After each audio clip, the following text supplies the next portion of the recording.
Fatal nei fo itu la ai usi mai fa fonga o watamua o le nei aso.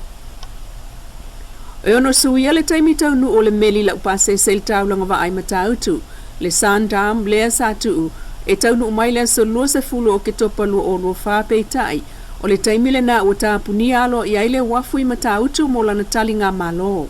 O le meli la upase sel le sandam satu e tutai matautu le so lua se fulu. Peita e tāpuni le wafu le so suluiva i le so lua ono o ke topa. Ai wha awa noa le wafu e tuta mai iai. Le meli la upasese o le Pacific Explorer e no nofo ai isi malo le fono tele le Chocom. Mo le tausanga lava ia le Leilua o lua whae o atu i le lua se fulu lima wa ala upasese o whaatu langa ia whea le taulanga wa au Samoa i matautu talu mai anuali e o atu ia te se ma whaatu sa le nao se fulu lima meli o le tausanga lua o lua tolu. O le waa o le SH Minerva lea e tuta mai i le so lua se fulu o se tema lea so furai le nei. O le isi va aso o mai o le so lima o ke topa le Queen Elizabeth. O le va au le sandam sa tu e tuta mai le wafu i matautu le so lua sfulu o ke topa. E ono to e suia i se taimi i luma atu, pe ta i le aise tala mautu la tamai, pe i aise swinga. Ai o le wafu tele lava ia i matautu, o le atapuni alo ia e tusai o le whaalawi loa le malo. Mo le aso se fulu iwa, i le aso lua se fulu ono o ke topa lua o lua wha. Ai wha awa noa le wafu mo le cruise liner Pacific Explorer e no no foi malo le fono. E nisi o tala, o le awhe tau i le taunu umai o malo le fono tele o le Choko ma le polkalame whapitoa. O lua i selenga le First Harvest Event, whapea le whaamanatuina, o aso tau mafa o le laulangi le World Food Day lua o lua wha. Alem ta ngā ruenga o whatu anga ma whai ngā whaiva i le aso lua sfultasi ma le aso lua se fululua o ke topa lua o lua wha.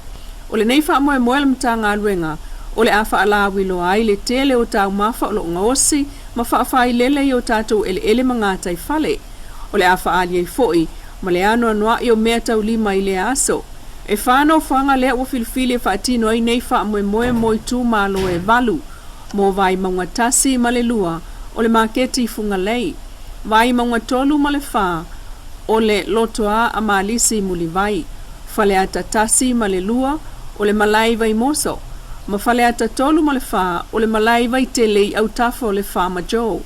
O wala au li ai le mtanga ruenga o whaatu anga ma whai ngā whaiva, lo susu mai ma au mai lo ainga, e moli mau nei wha aalinga te tele. Ma whai sau wha atau, ino whanga mo aso ua wha ailo atu, aso lua tasi ma le lua lua o ke topa, aso ngā fua ma le aso lua o le masina fau. O langolango ina e Samoa le taunu ungo le fonolo na lua ta ita e o mea tau wale le civilian le na whaia i New Delhi initia i le amatanga o le masina nei. O le fono sa awai atu ia le minista langolango ma le sui o le pulenga mlai waalele le fionga a ni wawa eti malolo ma le fionga la wano i vonta la itupu Marina Viliamu. E lua aso le fono na whaalau loa i el pale mia le malo intia Honorable Narendra Modi. Le langolango ina e lo na malo o le Delhi Declaration. Ma vi i ai le langolango a Samoa e so o tanga i le fono mua le na whaia i saina ma whanau mai ai le Beijing Declaration. O inana whaavaya mai ai le malienga i ngā lulu e whaatasi e fo i alu i tau o whea ngai ma wheo inga tau wale le sivili. Sa mai tau ina fo i le iaio ni tau nuunga le lei o le nā malienga i Beijing.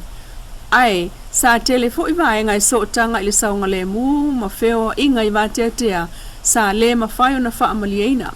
Na fua mai lava i taimi o le wha mai tele le COVID-19 furuiva na afia i le wheo inga vale le sivili po vaala upasese.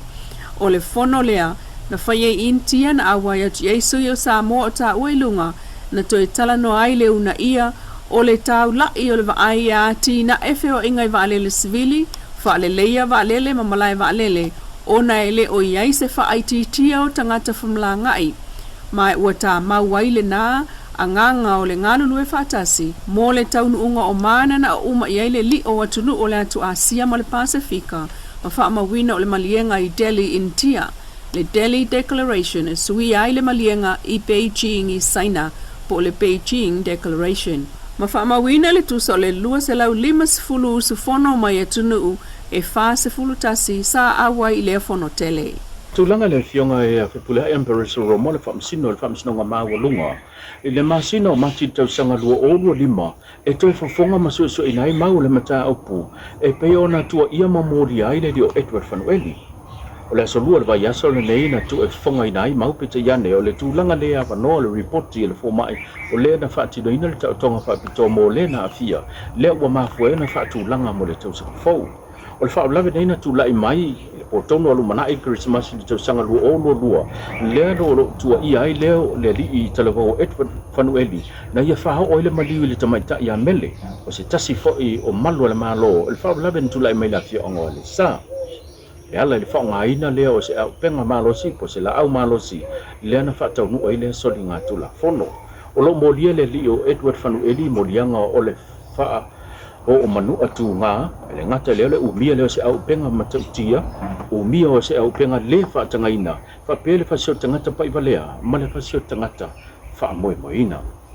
solo le fontanga le malo le tau pulenga le whaia maia ia tātou le masino o Ketopa o le asolua sumatasi ma le asolua sumalua leo wa whaalawi loa e le ofisi le matanga luenga o whatoanga whainga whaiva o le a whaatino ai nisi o lua e setselenga e pei ona ia iniso talomua iniso i tu malo o le fioanga po le tu malo vai banga numero tasi ma numero lua o le la fatino le maketi funga lei i pei ino na ia so lu suma tasi ma la so lu suma lua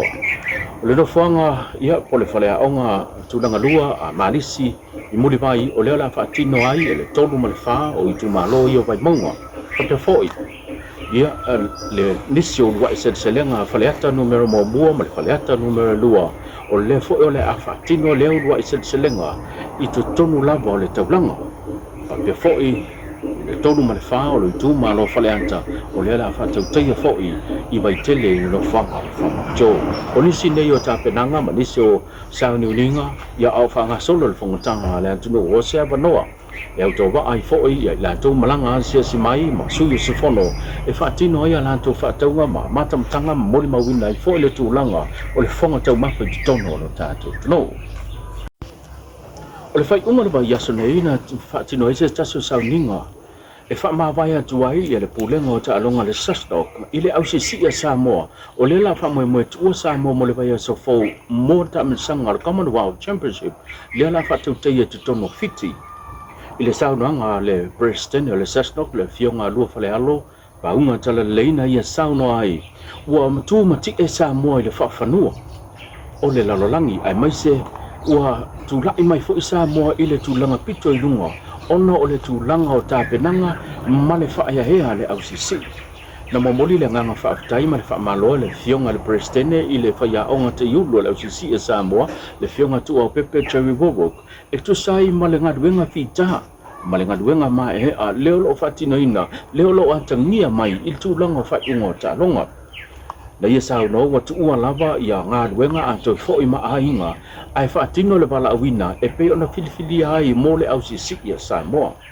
tele ni so tamisanga ua tausini o ilo tatu ausisi ia le tunu u mawhaia mai tulanga maulolunga ona ole matango fio la tu tomwhainga o le fionga tu au pepe sao no e tali whaitau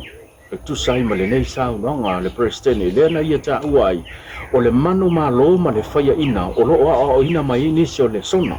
mai o lo o tau lai le la tu wa ai i le ta misanga le nei o la whatino i tono forani leo le atau baha i le au le tunu e toa se fulu ma le tasi le au a Samoa wa filifilia o le a tau sinio i lea wha moi moi